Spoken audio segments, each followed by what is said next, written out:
السلام علیکم ورحمۃ اللہ۔ پیارے بھائی، سوال ہے آپ کا، سترا نمازی اور نمازی کے آگے سے گزرنا، اسی طرح نمازی کے آگے سے جوان عورت کا گزرنا۔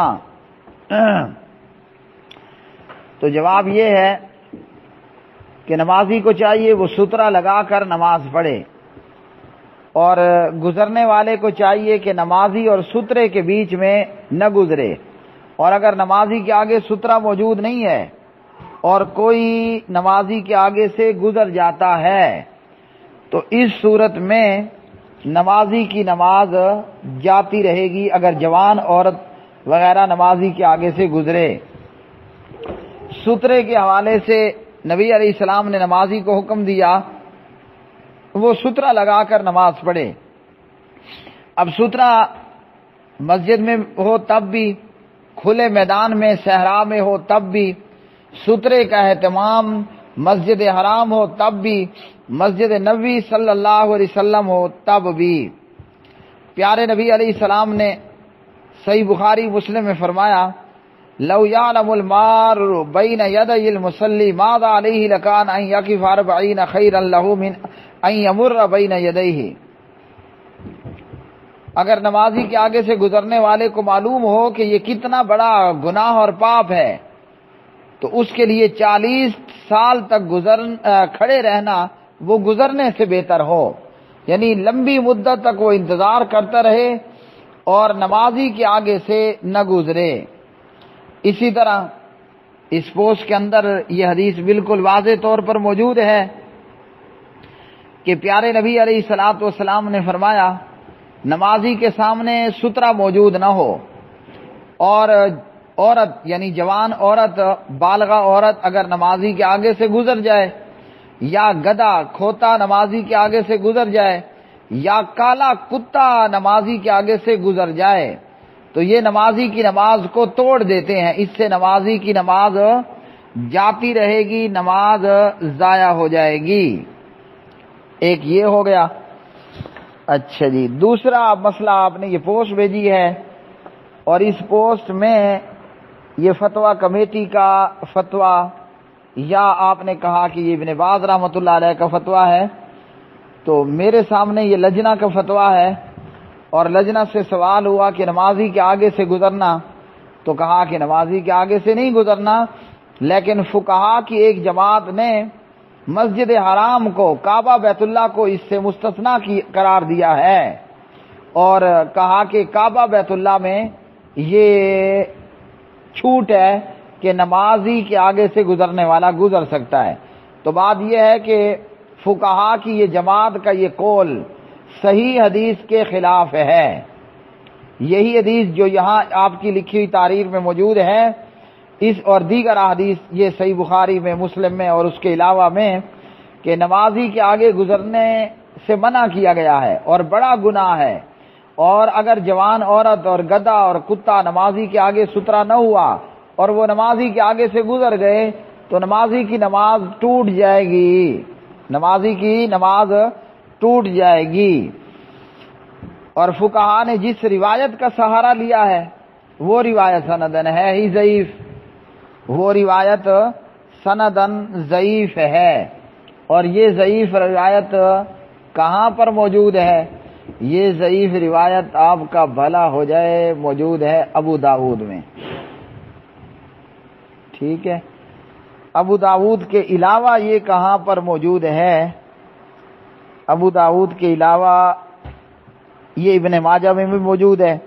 ابن ماجہ میں اس کا نمبر ہے 2958، اور اس کا نمبر ہے آپ کا بھلا ہو ابو داؤد کے اندر 2016 نمبر کی یہ روایت ہے، 2016۔ اچھا جی، اس روایت متعلق علامہ محمد زبیر علی زئی رحمہ اللہ فرما رہے ہیں روایت ضعیف ہے، روایت ضعیف ہے۔ اور اسی طرح اسی روایت کے متعلق آپ کا بھلا ہو علامہ محمد البانی رحمہ اللہ، علامہ ناصر الدین البانی رحمہ اللہ فرماتے ہیں روایت ضعیف ہے۔ تو فقہا نے جس روایت کو بیس بنایا وہ روایت ہی ضعیف ہے، جبکہ صحیح روایات میں یہ بات آ گئی نا کہ نمازی کے آگے گزرنا بڑا گناہ ہے، اور نمازی کے آگے سے اگر ستھرا نہیں ہے اور عورت اور کون گدھا اور کتا کالا گزر جاتا ہے تو نماز ہی اس کی ضائع ہو جائے گی، اس کی نماز ٹوٹ جائے گی، مطلب اس کو اب دوبارہ نئے سرے سے نماز پڑھنا پڑے گی۔ اگر ہم فقہا کی بات ہی کریں تو آئیے آپ کو میں فقہا میں سید الفقہا، ایک امام الفقہا کے پاس لے کر چلتا ہوں۔ وہ کیا فرماتے ہیں؟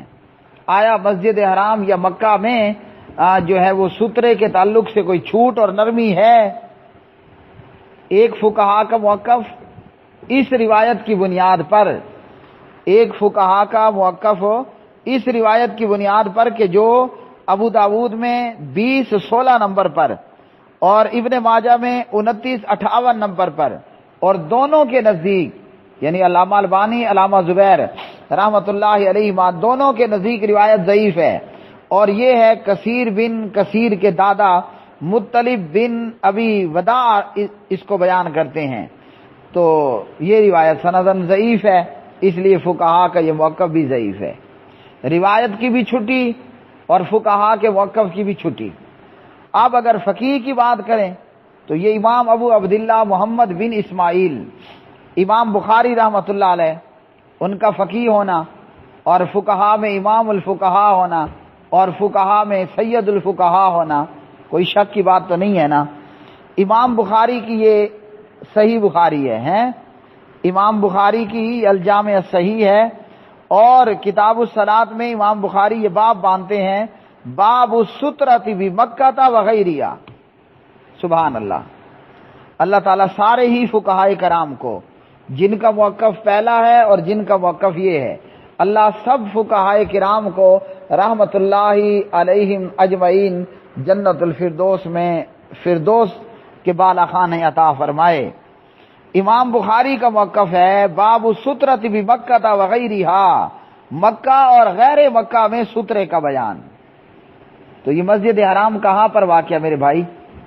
معلوم ہے نا، مسجد حرام مکہ میں ہی ہے، اور امام الفقہا امام بخاری فرماتے ہیں مکہ غیر مکہ میں سترے کا اہتمام، اور مسجد حرام بھی مکہ میں ہے، تو کیا پتہ چلا کہ مسجد حرام میں بھی سترے کا اہتمام ہوگا۔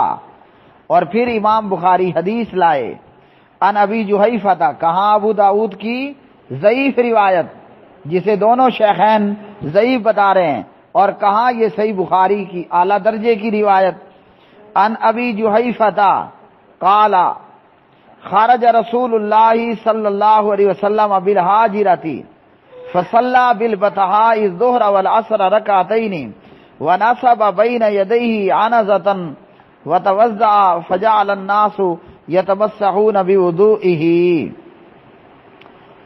فرمایا کہ نبی علیہ السلام دوپہر کے وقت تشریف لائے اور آپ نے بطحاء میں ظہر اور عصر کی دو رکعت پڑھائیں، اور آپ نے دوران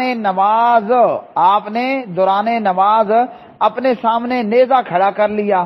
جب آپ نے وضو کیا تو لوگ آپ کے وضو کے پانی کو اپنے منہ پر مرنے لگے۔ تو یہ نبی علیہ السلام کا مکہ میں عمل ہے، اور بیت اللہ بھی مکہ میں ہے۔ تو امام الفقہا کہتے ہیں باب السترۃ بمکہ وغیرہ، مکہ غیر مکہ میں سترے کا بیان۔ ہم سب جانتے ہیں بیت اللہ بھی مکہ میں ہے، تو بیت اللہ میں بھی سترے کا اہتمام ہوگا۔ بیت اللہ میں کیا ہوگا؟ سترے کا اہتمام ہوگا۔ اور اس حدیث کے تعلق سے ابو داود کی روایت متعلق اور دیگر سترے والی روایات کے تعلق سے فضیلت الشیخ ابو عمار عمر فاروق سعیدی صاحب فرماتے ہیں کہ کیا فرماتے ہیں کہ مسجد نبوی اور مسجد حرام میں بھی سترے کا اہتمام کرنا چاہیے جتنا آپ سے ممکن ہو۔ لوگوں کے سستی کرنے اور غفلت کرنے کی وجہ سے وہاں پر سترے کی اہمیت دم توڑ گئی ہے، جو کہ ہے غلط۔ اس لیے ہر شخص نمازی کو چاہیے، وہ انڈیا پاکستان کی مسجد میدان میں ہو یا مسجد حرمین میں ہو، مسجد نبوی میں ہو، مسجد حرام میں ہو، جہاں ہو سترے کا اہتمام کریں۔ اب لوگ ایویں منہ اٹھا کر کھڑے ہو جاتے ہیں مطاف میں نماز پڑھنے، آگے سے طواف کرنے والوں نے بھی گزرنا ہے، دیگر اور لوگ راہ گزر گاہوں میں بھی کھڑے ہو جاتے ہیں، تو نمازی کا فرض پہلا بنتا ہے کہ وہ سترے کا اہتمام کرے، اور گزرنے والے کا فرض بنتا ہے کہ وہ دائیں بائیں سے نکلے اور نمازی کے آگے سے نہ گزرے۔ تو یہ لوگوں کی سستی اور غفلت ہے کہ سمجھا یہ جانے لگا کہ کہیں حرم جو ہے وہ سترے کی اہمیت کی وہاں چھوٹ ہے، تو کوئی چھوٹ نہیں ہے، ہر جگہ سترے کا اہتمام ہوگا، مکہ ہو انڈیا ہو، اور چاہے میدان ہو یا مسجد حرام ہو۔